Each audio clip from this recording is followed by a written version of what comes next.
Assalomu alaykum, hurmatli aziz kuzatuvchilar. Sog'lommisizlar, yaxshi yuribsizlarmi? Mana bugun meni video qilishimdan sabab mana shu. O'zi aslida moshkichir qilyapman. Uni hali biron kun ko'rsataman. Mana bu salat qilyapman. Oddiy qatiq, ko'kat, turp. Hozir tayyorlab ko'rsataman, sababini aytmoqchiman. Oddiy salat-ku, nimaga buni ko'rsatyapti deb. Bu qabziyatni davosi mana shu turp.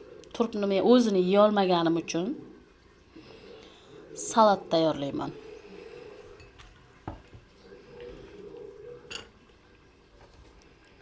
YouTube'dan ko'p izladim. Men masalan mana shu nimalarga qarayman. YouTube'ga kirib xalq tabobatiga, chunki ko'p dori ichdim, ko'rdim, foydasi bo'lmadi. Keyin bir kun doktor Isjonovning efirini ko'rib qoldim. Efirini ko'rib qoldim.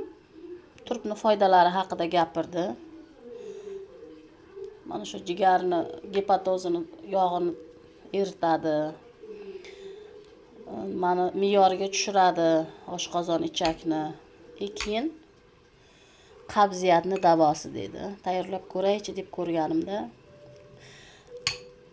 darrov samarasini berdi. Ertasi kundanoq, shundan beri. Endi har kun tayyorlamayman. Kunda kunora tayyorlab yeb turamiz. Mana shunday. Hozir mana bahorga ko'kat, qatiq.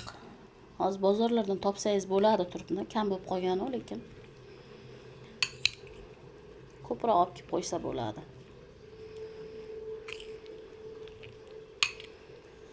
Bu dori vositasi emas.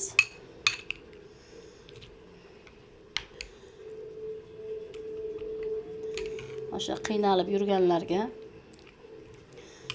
oddiy davo. Hatto dori ham foyda bermaganda.